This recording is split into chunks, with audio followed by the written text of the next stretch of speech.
Good evening, everyone.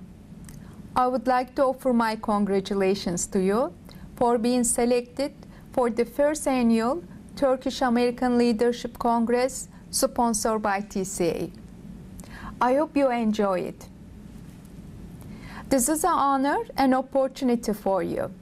It is an honor to be selected, and it is an opportunity to learn new things, meet new people, and start building networks with peers and others across the United States. That opportunity starts here. As you know, one of the goals of this leadership conference is putting roots deep into your community.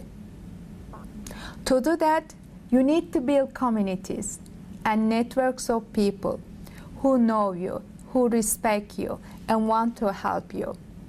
But that is only one part of the story. Another part is learning.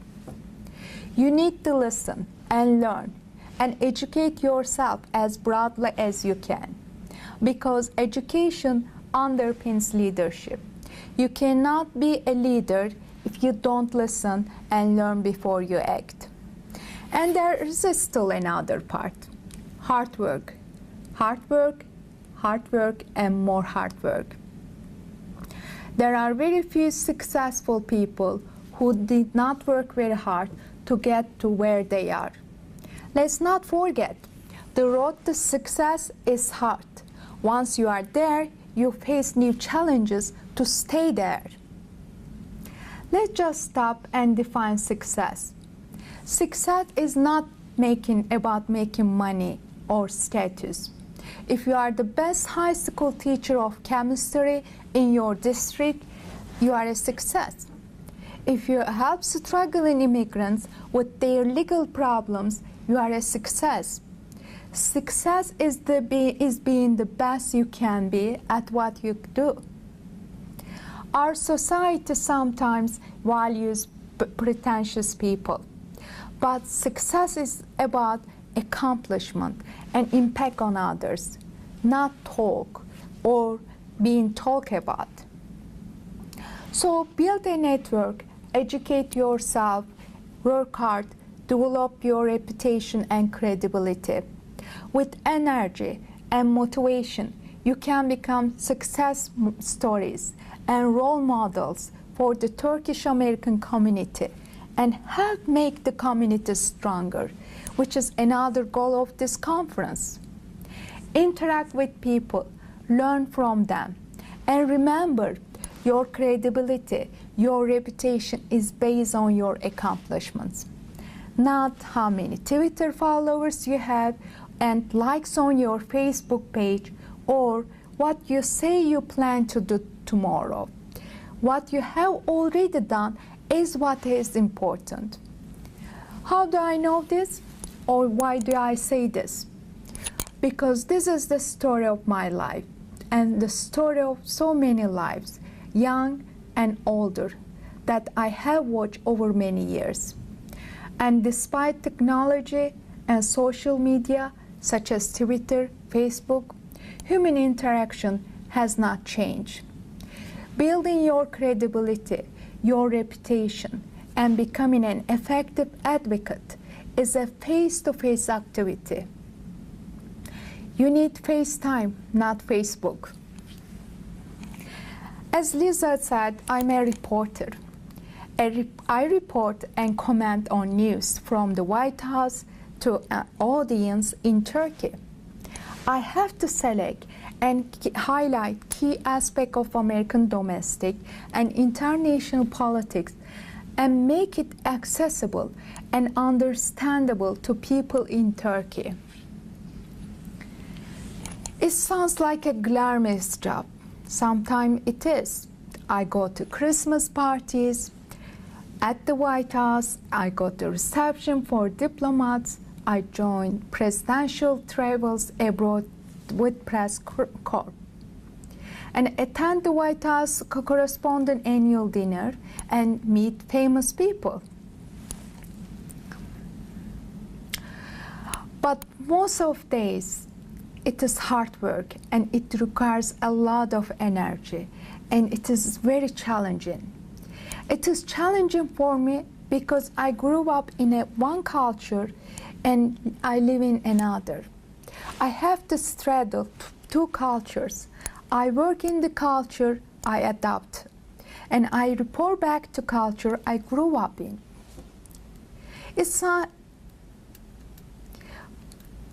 It has been a long road to White House, with frustrations, but with great satisfactions. Since I am a reporter, let me report. This time, something about me, not politics. I was born in Turkey and came to United States in 2004. I became a U.S. citizen 4 years ago. I came here with 2 teenage girls, neither of whom spoke English. I had no job and few resources. My older daughter is now an interior designer here in DC area, and my younger daughter is a third-year law student in Boston, and I am a White House correspondent. Not bad, you might say, and you would be right, not bad. But nothing is ever simple or easy. At least nothing worthwhile is simple or easy. I face many obstacles. One of the obstacles an immigrant faces is adjusting to a new culture.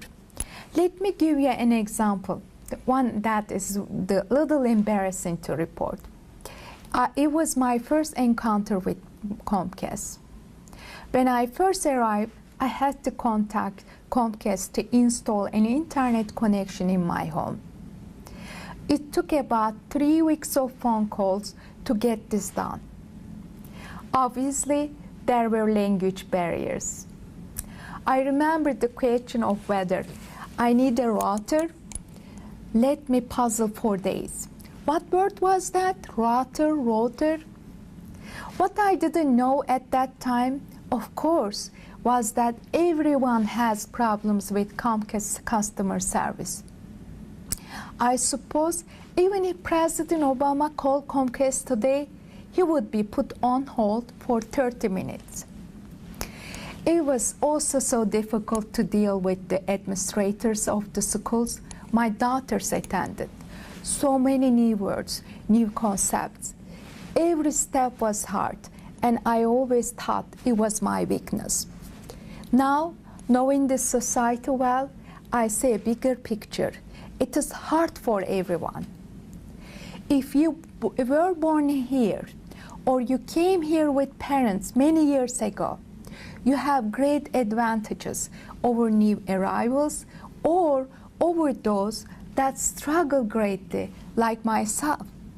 Take advantage. You have a leg up. Before my current job, I worked at many jobs, from retail to lobbying in a big firm, and then ended up with Turkish radio television TURK.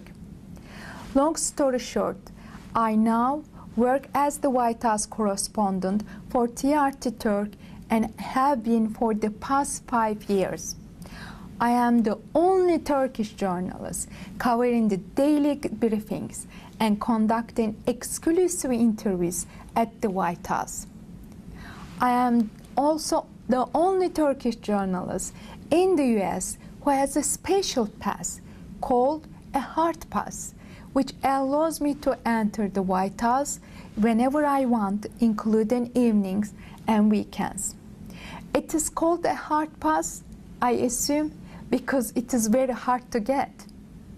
The pass gives me many advantages only a few people have. For example, I see Vice President walking with his senior advisor in hallways, and other important presidential family members, like the first dog, Bo, and the second dog, Sunny. Becoming a White House correspondent wasn't like taking a regular job in a company with a well-defined structure. I had to build my own structure, building my reputation, building credibility, and developing a trusting relationship with White House officials and in the State Department took time, effort, and commitment. Perhaps the key word from those days is persistence. Never take rejection personally. When you are turned down, take a different approach. Try again, but don't give up. Even with merit, with networks, with community, your plan doesn't work well, prepare another one. Be persistent and persevere.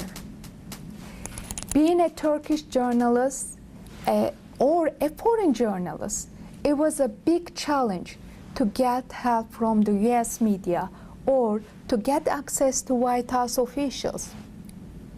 We decided to be persistent and we took a different approach.